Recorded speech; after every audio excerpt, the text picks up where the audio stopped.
안녕하세요. 여러분, 미스 최. 내 말만 잘 들으면 월급도 더 올려줄 수 있고, 알바가 아닌 평생 직장도 가능하다고. 내 말 무슨 말인지 잘 알지? 이 말은 제가 다니는 마트의 사장이 늘 하는 말이었어요.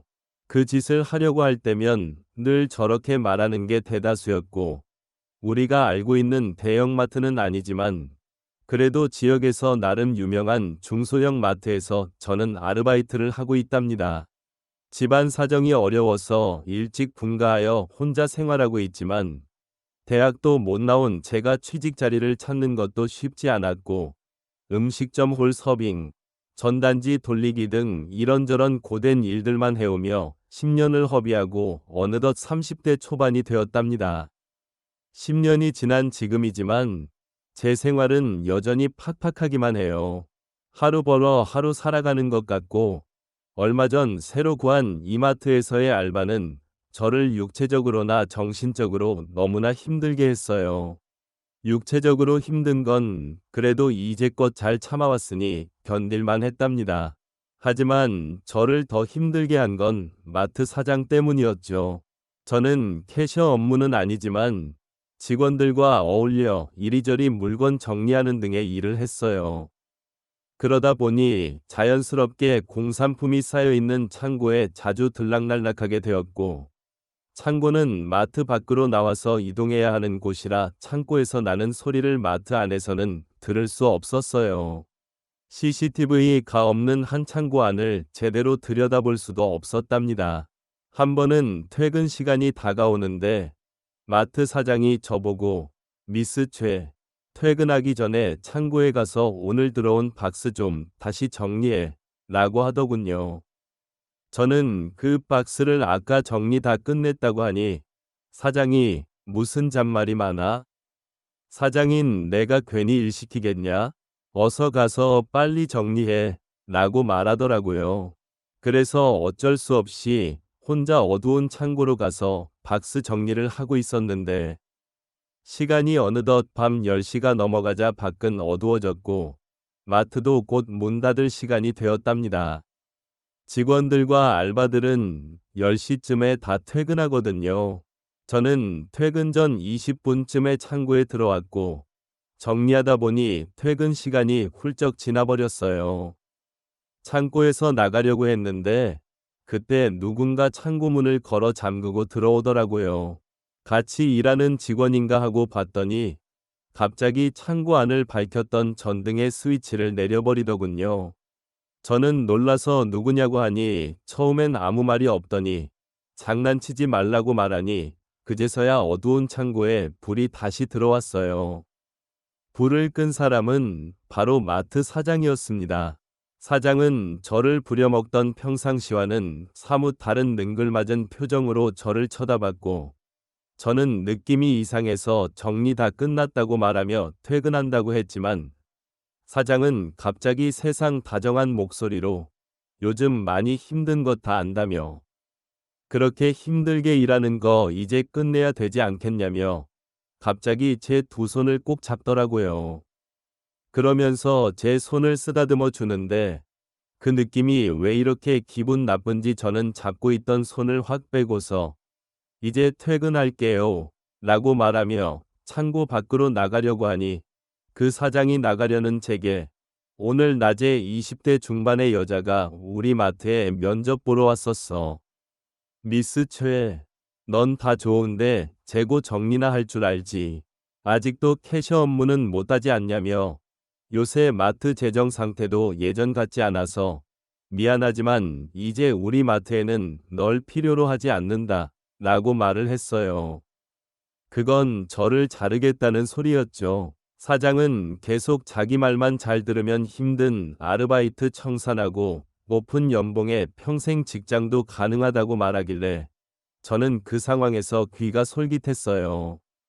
지겹고 힘들었거든요. 결혼도 안 한 처녀가 나이 30이 넘어가서도 제대로 된 직장도 못 구하고 이렇게 아르바이트만 전전하는 것도 너무 힘들었어요. 그래서 저도 그 마트에서 평생 직장으로 일하고 싶다는 생각이 들었답니다. 이윽고 사장이 하는 말이 나 비록 결혼했지만 미스 최, 넌 미혼이잖아. 애인도 없는 것 같은데 퇴근 후에 창고에서 한 번씩 만나면 어떨까? 라며 저를 유혹했어요. 저는 왜 그래야 하냐고 물으니 왜 이렇게 순진한 척하냐며 나이 30에 다 아는 나이 아니냐? 며 제가 시키는 대로 다 하면 정규직 사원으로 받아줘서 보너스도 받고 월차도 낼 수 있다고 꼬드겼습니다. 저도 이 생활이 너무나 힘들다 보니 하는 수 없이 그 사장이 하자는 대로 하기로 했습니다. 여러분이 지금 듣고 계신 채널은 바람난 사연 채널입니다.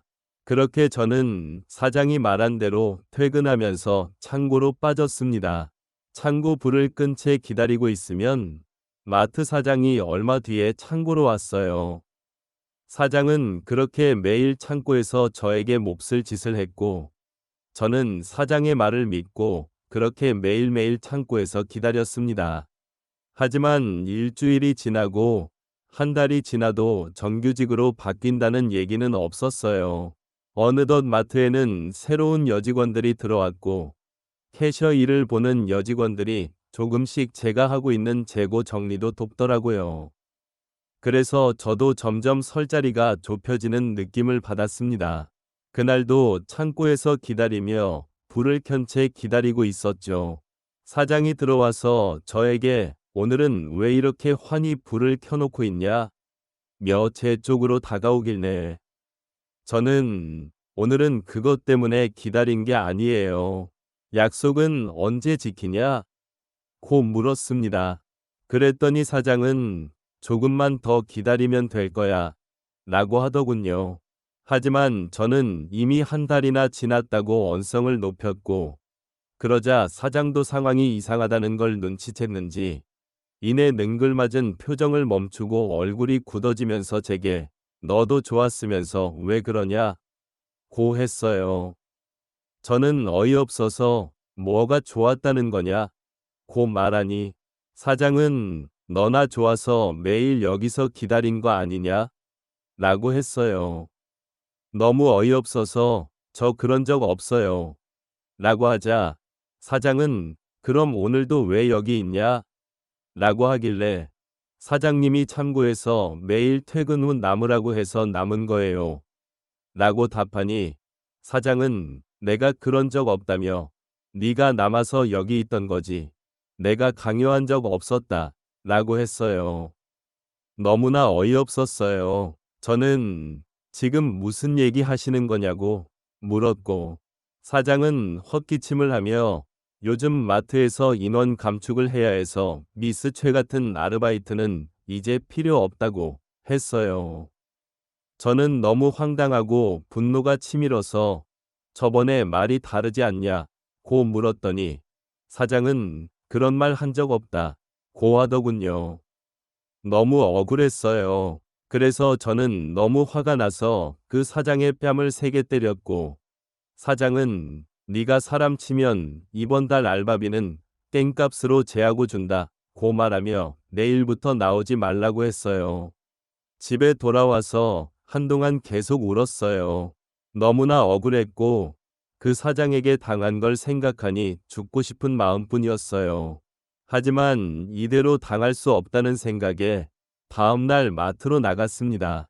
마트에 나가니 사장이 여기 왜 나왔냐 고 물었고 저는 마트 손님들과 직원들이 다 있는 자리에서 사장님 어디 가서 그 작은 물건 자랑하지 말라고 나 휴대폰 녹음기와 창고 CCTV 영상도 미리 다 다운받아서 저장해 놨다 고 말하자 사장은 놀란 듯 입을 틀어막더군요. 그러면서 제게 나가서 이야기하자 며 저를 끌고 밖으로 나가더니 너 지금 미쳤냐? 무슨 소리 하는 거냐? 고 물었어요. 저는 그럼 넌 무슨 소리 하는 거냐? 며 약속 안 지키면 이거 다 세상에 뿌리겠다 고 말했어요. 사장은 좋은 말 할 때 당장 내놓으라 고 했어요.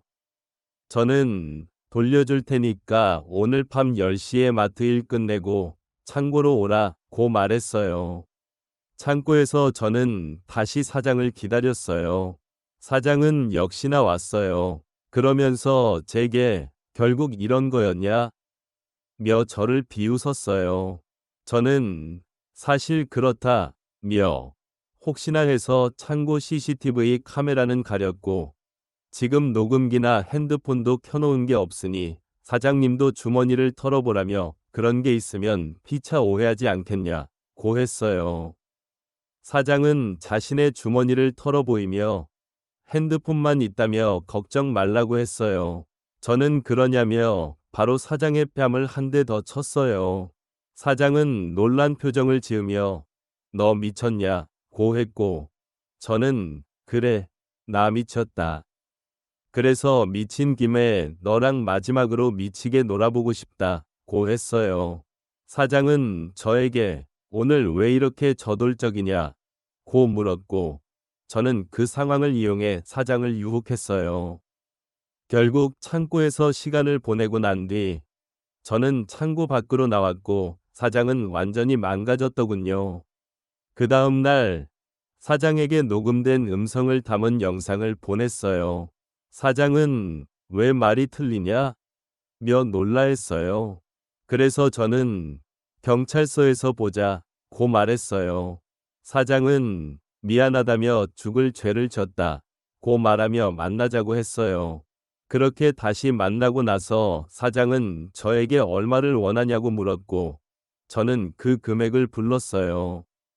사장은 그 금액을 주며 약속 꼭 지키라 고 했어요.